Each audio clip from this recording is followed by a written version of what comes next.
is they hit Kells with a 30 piece. With a 30. They hit him with a 30 piece. Oh man, Kells. Quiet. It's quiet for Kells. Let me chop this off real quick because I got it. Let me do something real quick.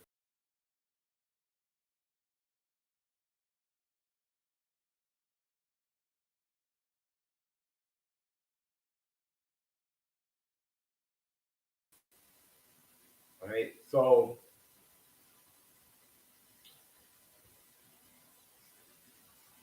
they break it down. 30-year prison sentence for his racketeering and sex trafficking convictions, right? See how they break this down, right? 55, he was sentenced today. They sentenced him today. Today was the sentencing day for Mr. Kells, right? 55, sentenced today to 30 years in prison. 30 piece. He's sentenced to a 30 piece. 30 years in prison following his racketeering conviction.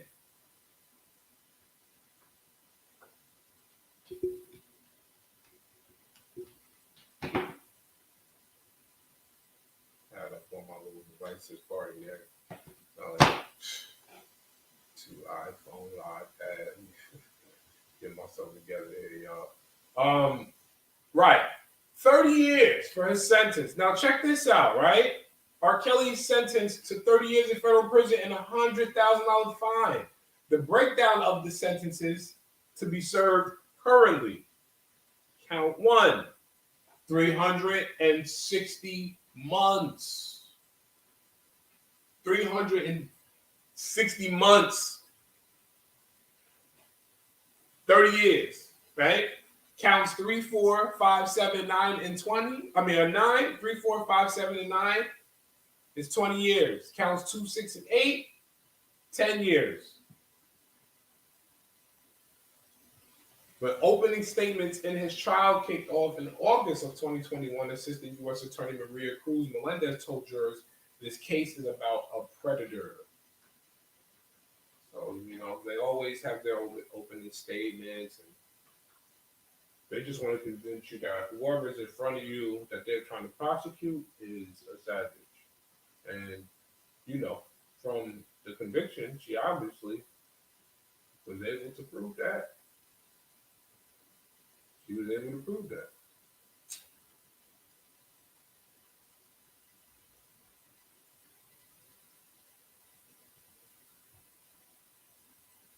"45 witnesses over the course of the trial submitted hundreds of exhibits to advance that case. Prosecutors argued that R. Kelly's inner circle of business managers, security guards, and bouncers, runners, lawyers, accountants, and assistants conspired to perpetuate the cycle of abuse, providing the backdrop to prosecute the case as a criminal enterprise." Wow. So they treated R. Kelly's case like an enterprise. Do y'all hear what they just said? In the beginning, this was all about R. Kelly and what he did as his operation and him doing things by himself. Now they are treating it as an operation. When I first started covering this, this is what I said when I first started covering this. I said, Joe, how are they going to do this? Are they going to investigate everybody that was around when these things were happening? Because there were plenty of people that were around when it was happening. There was plenty of people that were around. And they didn't tell us that from the beginning that that's what they were going to do. But I had the feeling that's what they were going to do. I had the feeling that's what they were going to do. A backup singer for R. Kelly testified under the pseudonym Angela, reportedly testified during his trial that R. Kelly had sex with her in his apartment in 91 when she was 14 or 15. She also told the jury that she walked in on Kelly performing oral sex on Aaliyah. Dana Horton. That is Aaliyah's name for those of you who don't know Aaliyah. This is Aaliyah's real name. Aaliyah Dana Horton. known as the Princess of R&B. Aaliyah was only 13 at that time. According to the New York Times, she delivered remarks directly at Kelly at his sentencing. With every addition of a new victim, you grew in wickedness. You used your fame and power to groom and coach underage boys and girls for your own sexual gratification. This is what they're saying. The prosecutor said that Kelly married Aaliyah, bribing a government employee to get her a fake ID that falsely listed her as 18 after she got pregnant but was still a minor. The marriage was later annulled and Aaliyah died in a plane crash in 2001 at the age of 22. Another witness testified under the pseudonym Lewis said he was an aspiring rapper when he met Kelly. When the defendant had Lewis alone, he asked Lewis who had dreams of making it as a rapper, what Lewis was willing to do to make it in the business, after which the defendant gave Lewis, still just 17 years old, oral sex and video recorded their sexual encounter. Wow. Damn, Kels. Yeah, Kels is going down, man. Kels is definitely, this is not a good look, man, at all. It's not a good look, man. This is quiet. It's quiet. This is crazy, yeah.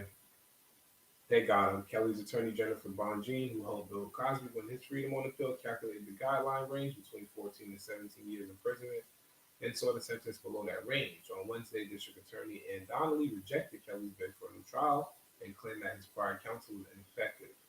The record shows that the lawyer who conducted the voir dire, a lawyer with years of criminal trial experience in both state and federal courts, participated actively in the process.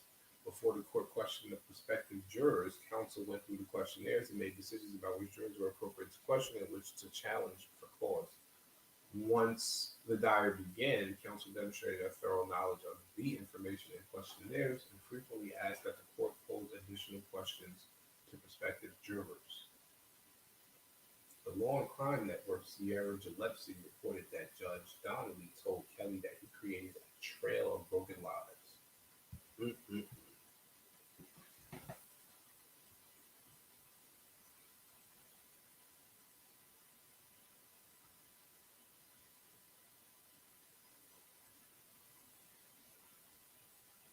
Wow, this is sad. Oh, R. Kelly's paperwork. Mm-mm-mm. It's crazy. Yo, man, y'all let me know how y'all feel about this, man. Kells is done. He's done. 30 years in prison for R. Kelly. They said he was running an enterprise. They got the bouncers, lawyers, accountants, police officials, government workers. They got a lot of people on this case with Kells. But y'all let me know how y'all feel about this. Love, life, and loyalty to motto. Stay safe, stay real, stay true. We rock from here. Rock with you.